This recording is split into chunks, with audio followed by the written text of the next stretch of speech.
une réunion de prière, parler d'un sujet qui devrait nous intéresser, l'évangélisation, l'importance pour nous chrétiens d'être ce que le Seigneur nous a demandé d'être, c'est-à-dire ses témoins là où il nous a placés.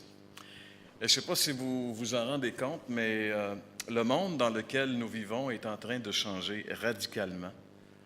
Et puis, très souvent, on ne s'en rend pas compte. Ça se fait d'une manière telle que c'est petit par petit morceau ici, petit morceau là, mais le monde dans lequel on est complètement différent du monde dans lequel moi je suis né. Et au rythme que ça va être encore très, très différent dans quelques années. Hier, à la tribune téléphonique de Radio-Canada, j'écoute ça souvent le midi quand je m'en viens. Le sujet, c'était les cours de culture et d'éthique à l'école. On en parle encore parce qu'il y a des gens à Drummondville qui ont contesté l'obligation de ce cours-là, donc qui ont demandé, en tant que parents, de pouvoir enlever leurs enfants de ce cours-là. Mais pourquoi est-ce qu'on en est rendu à parler d'éthique et de culture religieuse dans nos écoles primaires et secondaires? Si on retourne il y a 10 ans, si on retourne il y a 20 ans, si on retourne il y a 30 ans, ce n'était pas un sujet qu'on aurait même pensé un jour parler. Dans les écoles, on était avec une culture chrétienne, et dans les écoles, s'il y avait de l'enseignement religieux, c'était l'enseignement chrétien, point, c'est tout. Nos racines sont là, je veux dire. Alors, on ne parlait pas d'autre chose. Mais maintenant, ça a changé.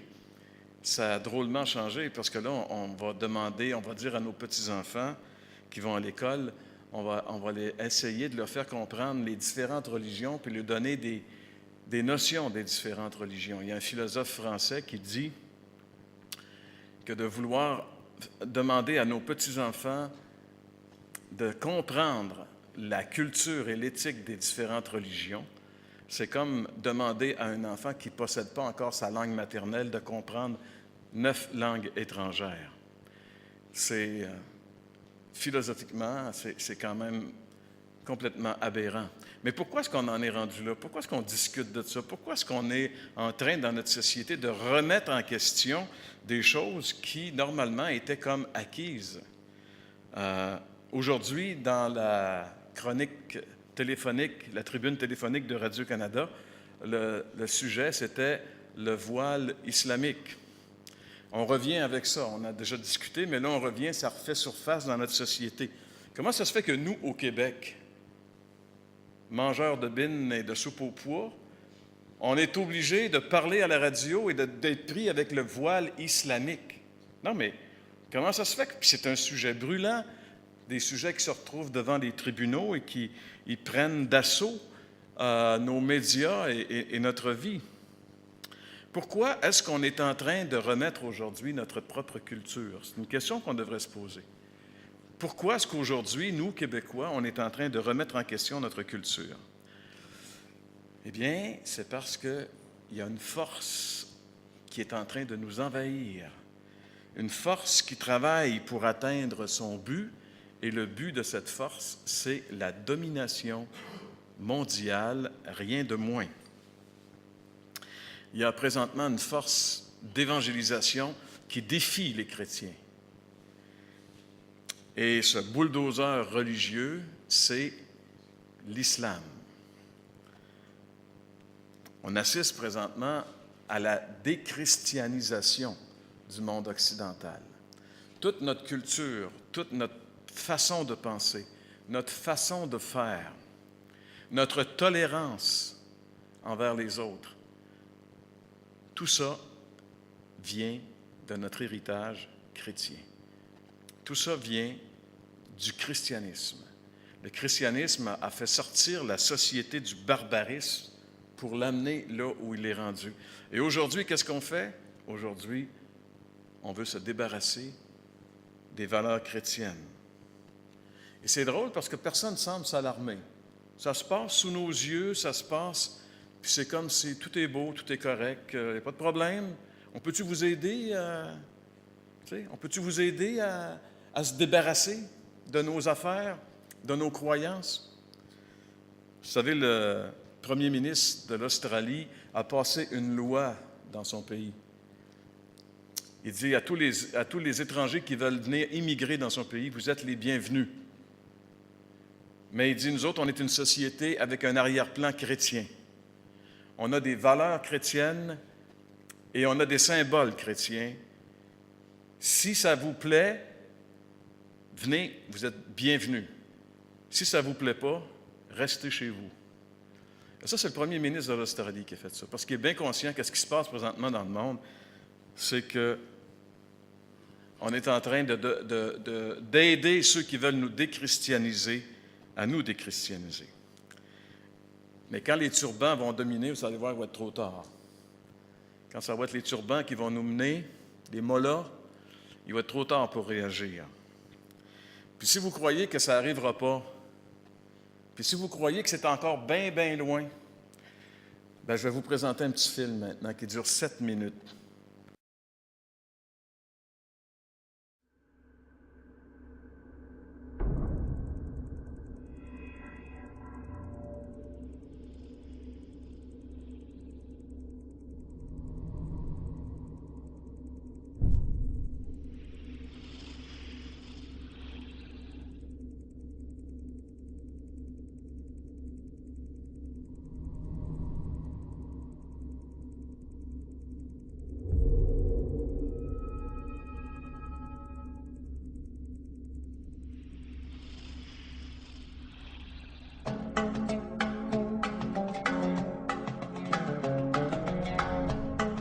According to research, in order for a culture to maintain itself for more than 25 years, there must be a fertility rate of 2.11 children per family.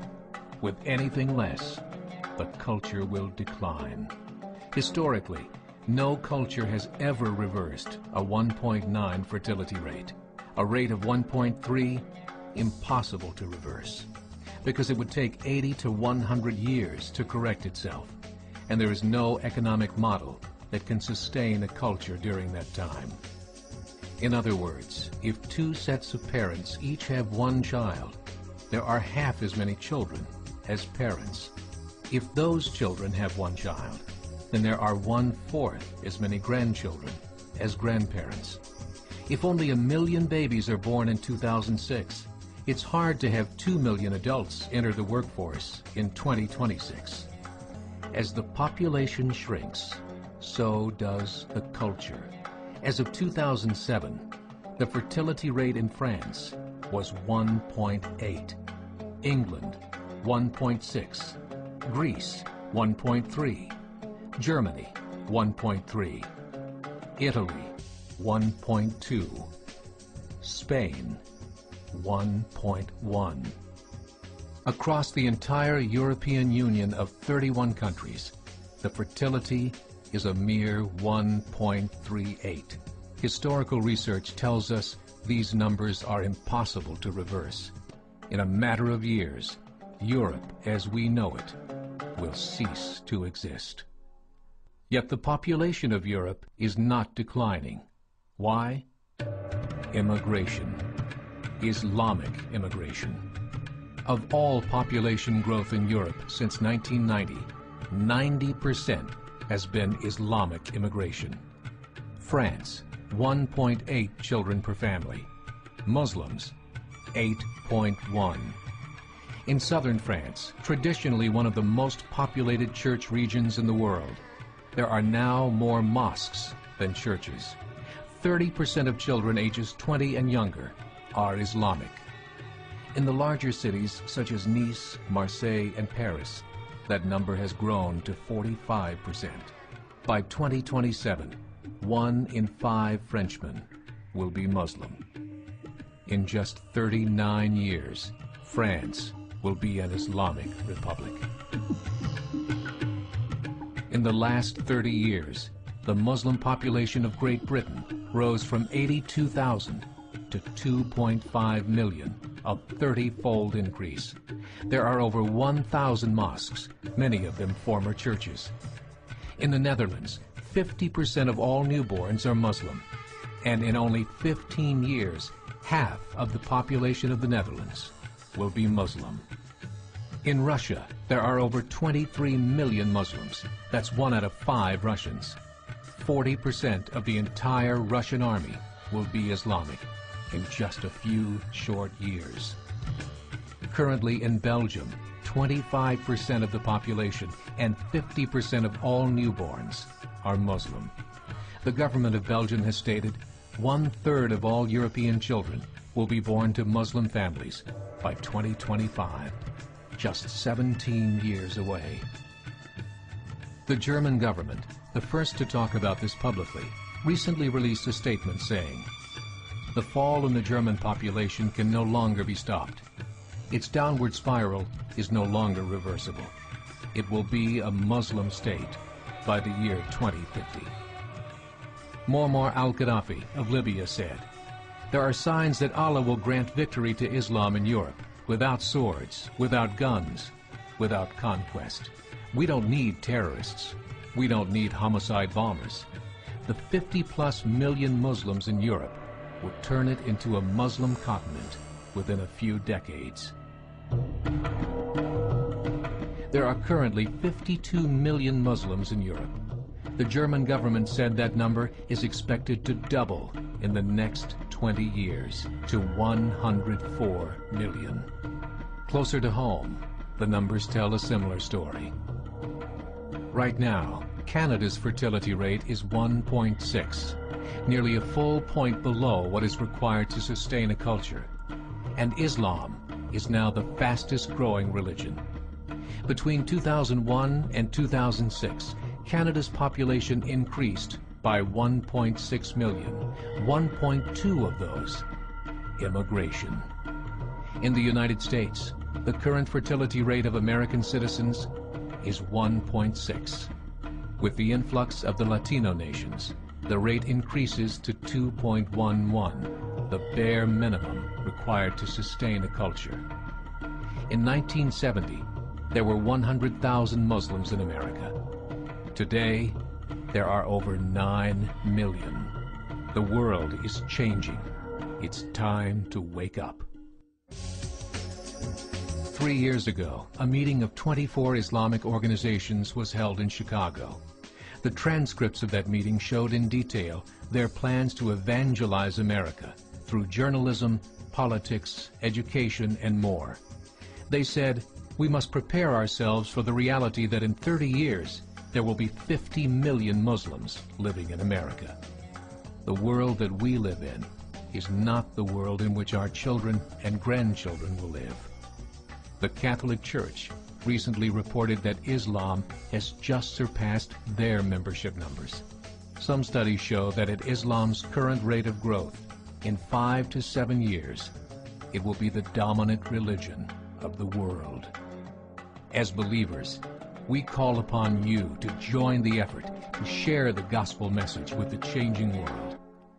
This is a call to action.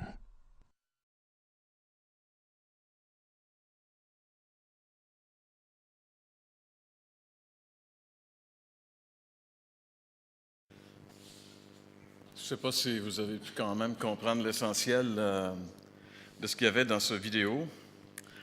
Ce film-là nous démontre d'une manière très claire. Je ne sais pas si tous les renseignements là-dedans sont exacts, mais ça semble quand même être très sérieux. Il nous montre très clairement que notre monde est en train de devenir un monde de musulmans, et pas juste le monde à l'extérieur, notre monde à nous autres aussi. Et ce qui est intéressant, ce que j'ai trouvé intéressant dans ce documentaire, c'est que ça, c'est des statistiques qui sont démontrées, c'est que pour qu'une culture puisse subsister au moins 25 ans, c'est ce qu'il disait au début, il faut que le taux de fertilité, de natalité, soit de 2,11. C'est-à-dire que chaque couple ait au moins 2 enfants et un dixième d'un autre. Là, tu sais. C'est le dixième qui est dur à avoir, là, mais c'est des statistiques. Et la moyenne des pays occidentaux, c'est-à-dire que ce soit l'Europe, comme on l'a vu, ou l'Amérique du Nord, les États-Unis sont un peu sauvés par l'immigration des Latinos, qui, eux, sont assez... se reproduisent pas mal. Mais en général, les sociétés occidentales ne se reproduisent plus. La moyenne, c'est à peu près 1,7 enfants par famille, par couple. Et vous avez vu ce que ça fait comme... ça s'en va de même. Et pendant ce temps-là, eux autres, les familles musulmanes, eux autres, leur taux moyen de fertilité, de natalité, c'est 8 enfants, 0,1. Ça qu'ils sont en train d'envahir tranquillement juste par ce moyen-là. Et s'il n'y a rien qui change dans quelques décennies, comme il disait là-dessus, l'Europe risque de devenir un continent islamique. La France pourrait devenir islamique. C'est pour ça que si vous écoutez les nouvelles françaises, ils ont toujours des problèmes avec l'immigration et ces choses-là.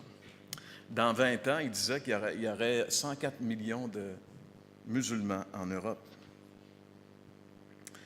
En 30 ans, aux États-Unis, les musulmans sont passés de quelques centaines de milliers à 9 millions. Et nous autres, au Canada, on peut dire qu'on peut se laver les mains, puis garde, on est protégés parce qu'il fait frais ici, puis les musulmans n'aiment pas la neige et le froid. Bien, dans notre pays aussi, les musulmans se multiplient. Je suis allé faire un tour sur le site de Statistique Canada. Et on nous dit ici, les dernières statistiques qui ont été faites sur la religion au Canada datent de 2001. Donc, on peut pas, il n'y a rien d'autre qui a été fait après ça. Donc, on nous dit que les musulmans forment un groupe religieux dont la croissance a été la plus rapide entre 1991 et 2001. Ça, c'est au Canada. Leur nombre et leur pourcentage au sein de la population totale a plus que doublé, passant de 253 000 à près de 580 000 adhérents. En 1991, ils formaient moins de 1 % de la population totale du Canada et 10 ans plus tard, ils regroupent 2 % de la population. Et ce qui se passe présentement, c'est que les musulmans sont en train de devenir plus nombreux que certains groupes, certaines ethnies qui étaient au Canada et qui formaient, disons, une certaine population, une certaine faction de la population qui était considérée comme tout à fait à leur place. Ben là. Mais ils sont en train d'être dépassés, entre autres les Juifs. Les musulmans sont désormais plus nombreux que les Juifs au Québec, comme dans l'ensemble du Canada. Au Québec, le nombre des adhérents de ces deux confessions est relativement semblable. Il y a 90 000 Juifs pour 109 000 musulmans, tandis que pour l'ensemble du Canada, on compte près de 2 musulmans pour un Juif, 330 000 Juifs et 580 000 musulmans. Donc, ça grandit ici aussi le nombre des musulmans. Au Québec, on a parlé de l'Europe, on peut parler un petit peu du Québec présentement. J'ai ici un petit tableau des principales confessions religieuses. Comme je vous ai dit, c'est les dernières statistiques les plus récentes ont été faites entre 1991 et 2001. Donc, déjà, on peut dire que ces chiffres-là sont largement dépassés aujourd'hui, parce que ça, c'est une progression géométrique. Hein? Comment on appelle ça? Plus tu en as, plus ça hein? Exponentielle, voilà le terme. Et on va juste s'arrêter ici sur chrétienne non incluse ailleurs. Vous voyez qu'il y a un petit 1. Si vous voyez ça, c'est juste ici, là. Il y a un petit 1. Alors, le petit 1, on descend ici. Ça veut dire que ça comprend des personnes ayant déclaré chrétiennes, de même que celles ayant indiqué apostolique, chrétiennes régénérées et évangéliques. Alors ça, c'est, on peut dire, les chrétiens, les évangéliques. Alors, au Québec, les évangéliques, c'est 56 750 selon ce sondage, c'est-à-dire qu'on regrouperait environ 0,8 % de la population, nous, les évangéliques. Mais si vous regardez juste en bas, les musulmans, 108 620, 1,5, c'est le double. C'est-à-dire que présentement au Québec, et ça, c'est pas présentement, en 2001, et à la vitesse dont se multiplient les musulmans, c'est sûr qu'aujourd'hui, ils ont dépassé largement le chiffre qui est là. Mais en 2001, le portrait qu'on pouvait prendre de la situation, c'est qu'il y avait au Québec 2 fois plus de musulmans qu'il y avait de chrétiens évangéliques dans notre Québec. Et je ne sais pas si ça ne vous dérange pas ou si ça ne vous fait rien de savoir qu'il y a 2 fois plus de musulmans que d'évangéliques au Québec, mais ça devrait nous déranger. Parce que si on tourne 30 ans derrière, il n'y avait pratiquement pas de musulmans au Québec. Et si on pense à projeter 30 ans en avant, vous allez voir qu'il va en avoir des minarets. Et puis on ne sera pas surpris de se réveiller le matin puis d'entendre le moufti en haut de son petit trou qui appelle le monde à la prière, comme on entend des fois quand on voit des films qui se passent en Orient. Qu'est-ce qu'on doit faire devant cette chose-là? Est-ce qu'on doit rester les bras croisés et dire « Ah, c'est terrible ce qui s'en vient, c'est terrible ce qui se passe ». Moi, je pense que nous, en tant que chrétiens, on doit évangéliser. Puis ça presse. C'est notre seule façon de mettre un stop à l'avance de l'islam. C'est la seule façon. Il n'y en a pas d'autre. Si on n'évangélise pas, je veux dire, si on ne se réveille pas, c'est pour ça que mon thème était « Réveillons-nous ». Si on ne se réveille pas et on n'est pas conscient de ce qui se passe, je vais vous dire que on va avoir des problèmes tantôt. Mais quand le Seigneur parle qu'il va y avoir des persécutions, dans tous les pays qui sont des républiques islamiques, les chrétiens sont persécutés. On peut se demander d'où va venir la persécution. Bien, faites attention, c'est nous autres mêmes qui appelons comment on appelle ça, des gens qui font souffrir les autres, nos bourreaux à venir. Vous savez, il se passe des choses. Nous autres, de Québec, on est vraiment une société distincte et à part.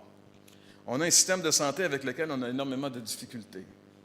Mais savez-vous qu'à chaque jour, il y a des centaines de personnes qui viennent de l'Afrique, de l'Orient, de l'Asie, des madames qui viennent accoucher ici. Ça ne leur coûte pas une scène. Ils repartent chez eux après avec un petit bébé qui a le passeport canadien, qui ne mettra jamais peut-être les pieds au Canada, mais qui, lorsqu'il va avoir 65 ans, va être bien content d'avoir sa pension des vieux. Et puis que s'il est malade, il va prendre l'avion puis il va venir se faire soigner gratis au Québec. C'est nous autres.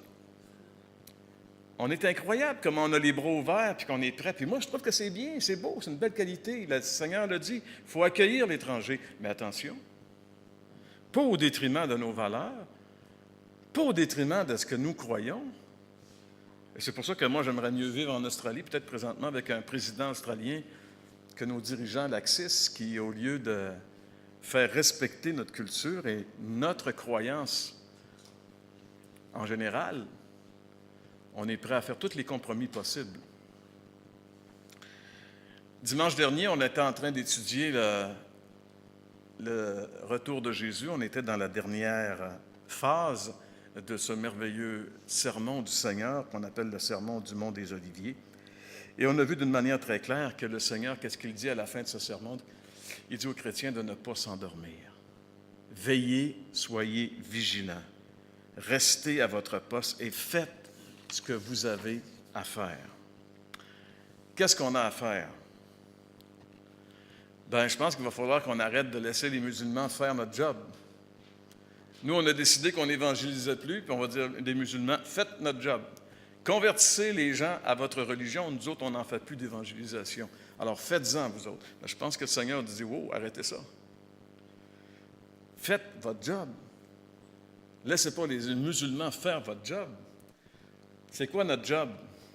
Notre tâche que le Seigneur nous a laissée. En Matthieu 28, versets 18, 19 et 20, on le connaît très bien. Allez. J'avais remarqué que le « aller » est un petit peu plus gros que le reste. Et c'est intentionnel, ce n'est pas une erreur de frappe. Allez, faites de toutes les nations des disciples. C'est ce qu'ils sont en train de faire, les musulmans. Ils sont partout, ils sont en train de faire des disciples partout. Nous, on ferme les églises, on ferme les bâtiments. Il y a les églises catholiques, c'est sûr, puis les églises évangéliques, il y en a qui ferment.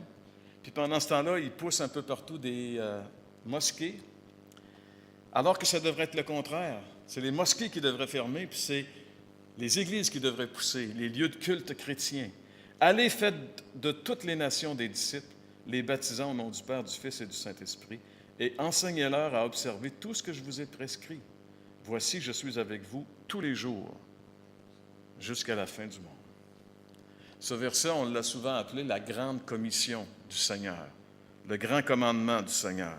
Juste avant de partir, avant de retourner au ciel, le Seigneur a donné à ses disciples cet ordre. Allez.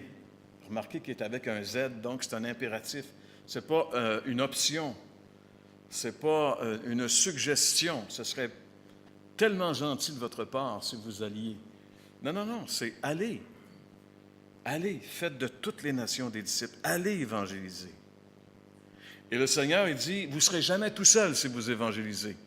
Je vous promets que je suis avec vous tous les jours, jusqu'à la fin du monde. Le Seigneur a promis à ceux qui iraient évangéliser qu'il serait avec eux. Ça, c'est une promesse qu'il faut prendre dans son contexte. On ne peut pas dire, le Seigneur est avec moi tous les jours. Oui, mais est-ce que tu es en train de faire ce qu'il te demande de faire? Il a promis d'être avec ceux qui iraient évangéliser. Et c'est sûr que ce n'est pas facile d'évangéliser. C'est peut-être pour ça que c'est quelque chose qu'on ne fait plus dans l'Église. Nous qui sommes des églises évangéliques, on n'en fait plus beaucoup parce que ce n'est pas facile d'évangéliser, surtout aujourd'hui, dans le monde dans lequel on vit. Les gens ne sont pas intéressés de se faire cogner à la porte puis d'avoir quelqu'un qui veut leur parler de Jésus. On va se dire, on ne le fera pas, les gens n'aiment pas ça. Hein, on évangélise. Mettons l'apôtre Paul, moi, je n'irai pas évangéliser en Grèce. Les gens ont des religions puis ils n'aimeront pas ça que je les dérange. Je n'irai pas évangéliser nulle part. Il faut déranger les gens. C'est pour ça que le Seigneur nous a laissé sa terre, pour déranger les gens, pour les remettre en question. Moi, je remercie le Seigneur qu'un jour, il a placé quelqu'un sur mon chemin qui m'a brassé, qui m'a assez brassé, parce qu'il fallait que je sois brassé, puis pas mal fort à part ça. Parce que je dormais au gaz, pas mal. J'étais mort spirituellement. Ça prenait quelqu'un qui a le guts de me brasser. Mais il a envoyé quelqu'un, alors il nous dit, nous autres aussi, allez, puis brassez les gens. Faites des disciples. Puis il nous dit qu'il va être avec nous jusqu'à la fin du monde. Pourquoi? Parce que la fin du monde n'arrivera jamais tant que ça ne sera pas fait. Le Seigneur, il dit en Matthieu 24, « Cette bonne nouvelle du royaume sera prêchée dans le monde entier pour servir de témoignage à toutes les nations. Alors viendra la fin. » Alors viendra la fin. Mais pour que la fin vienne, il faut que d'abord cette bonne nouvelle soit prêchée à toutes les nations. Et présentement, ce qui est en train d'atteindre toutes les nations, et particulièrement nos nations occidentales, ce n'est pas l'Évangile, ce n'est pas la bonne nouvelle du royaume de Dieu, c'est l'islam. L'islam, une religion bizarre qui rend les hommes bizarres et les femmes encore plus bizarres. Parce que les femmes, quand ils deviennent musulmanes, on ne les voit plus. Ils ont juste un petit grillage ici pour plusieurs d'entre elles. Et puis, c'est une belle religion, par exemple, l'islam, parce que selon la loi islamique, un mari peut battre sa femme. Il peut la tuer même. Puis s'il n'est pas capable, il peut dire à ses voisins de le faire pour eux. Pas de problème, c'est accepté. C'est une belle religion, l'islam. C'est une religion d'amour. Ça. Mais c'est ça qui est en train de gagner le monde entier. On rit, on trouve ça drôle, mais c'est pas drôle. Les gens vont rejeter le christianisme dans nos sociétés pour se tourner vers une religion comme celle-là. Puis vous seriez surpris au niveau intellectuel, comment ça fait bien aujourd'hui. Hein, de dire, moi, les histoires de christianisme, c'est dépassé. Maintenant, je m'intéresse plus à l'islam. Tu sais, c'est bien vu dans notre monde. C'est quelque chose qui est accepté. Mais je pense qu'il faut nous réveiller pour faire tout ce qui est en notre possible pour stopper cette montée de l'islam. Et quand on pense à ça, si vous réfléchissez à ça, que pendant l'espace d'environ 30 ans, les musulmans ont dépassé les évangéliques au Québec. Dans quelques années seulement, ils se sont installés puis ils ont déjà dépassé, doublé les évangéliques. Ils sont déjà 2 fois plus nombreux que les évangéliques. Quand on regarde ce qui se passe dans le monde, les moyens qu'ils ont, les moyens qu'ils se donnent, et quand on regarde ça, on devrait dire, c'est décourageant. Comment est-ce qu'on va faire? Et c'est justement là que le Seigneur il nous dit, je suis avec vous. Je suis avec vous. Et si le Seigneur est avec nous, qui peut être contre nous? C'est Paul qui le dit dans l'Épître aux Romains, chapitre 8. Si Dieu est avec vous, qui peut être contre vous?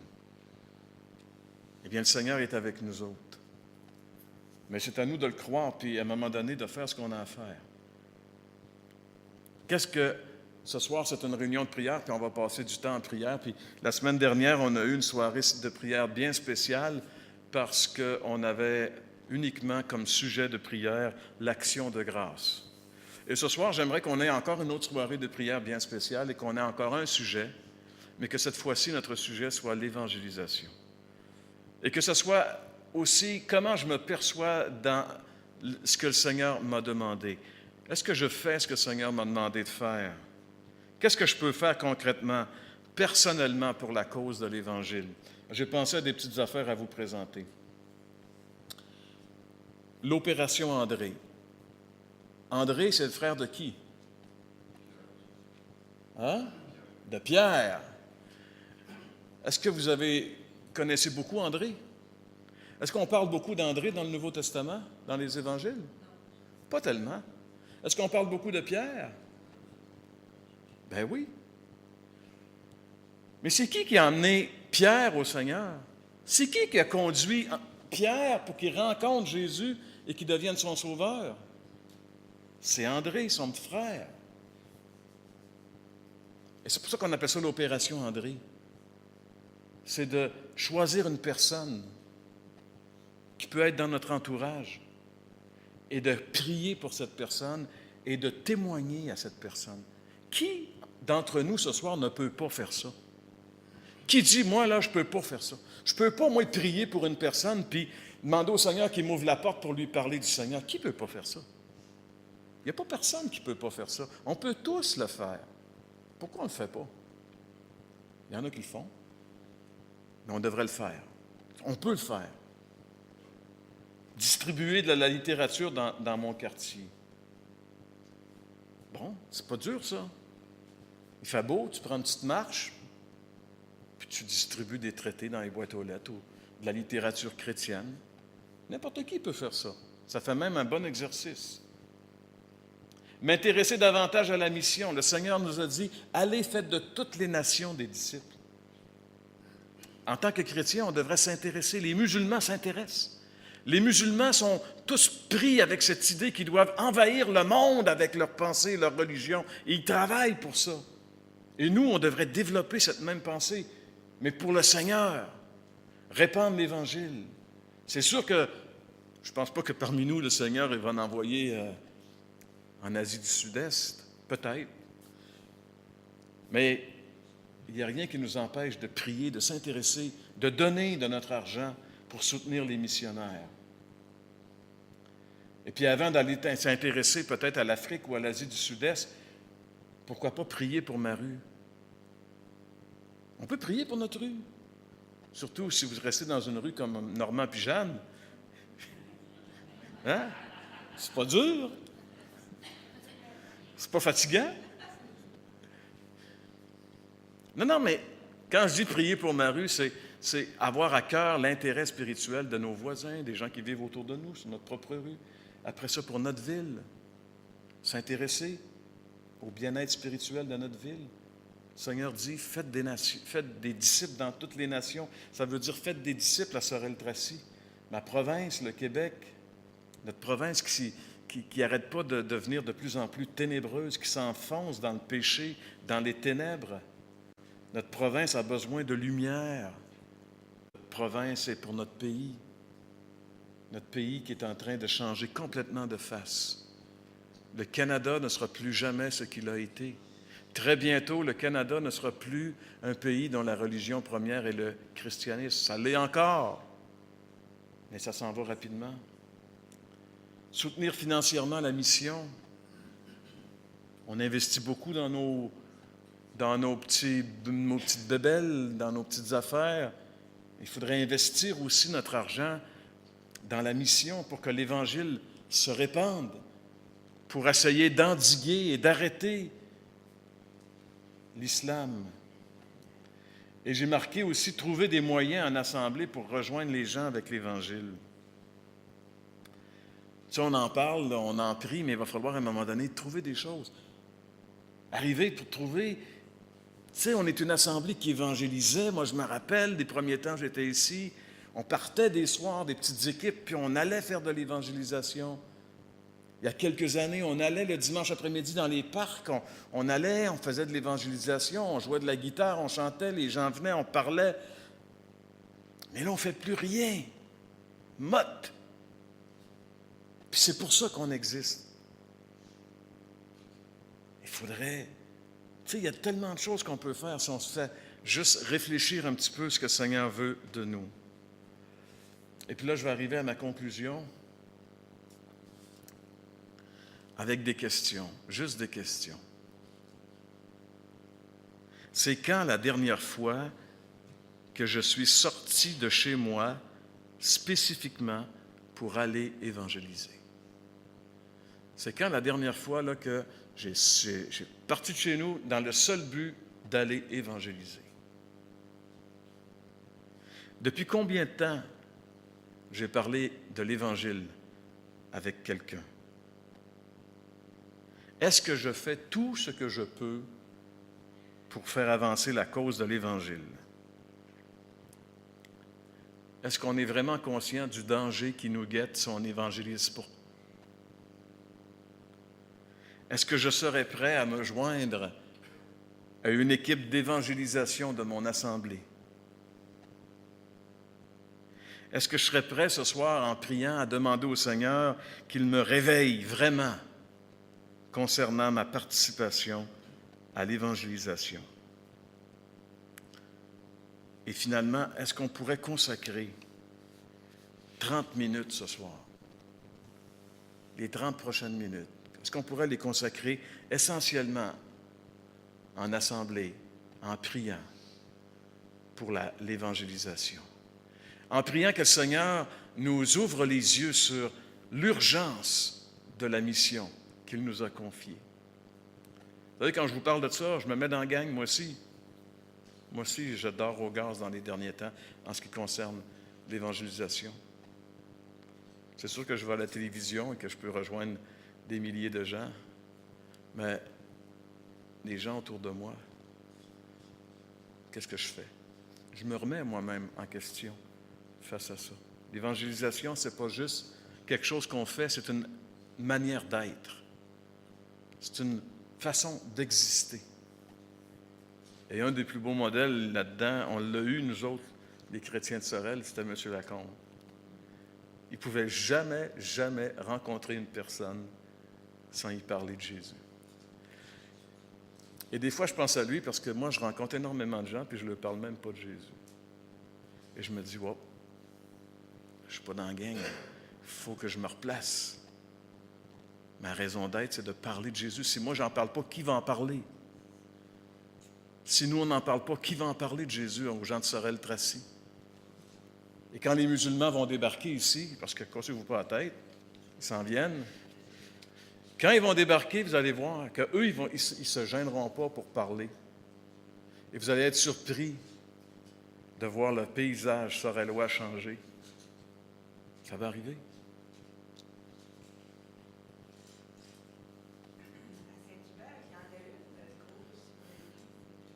C'est ça, ça s'en vient. Ça s'en vient. Ça fait que, est-ce que vous êtes d'accord avec moi? On prend dessus quelques temps. Je vais commencer par prier, puis après ça, tous ceux qui veulent se joindre, vous pourrez...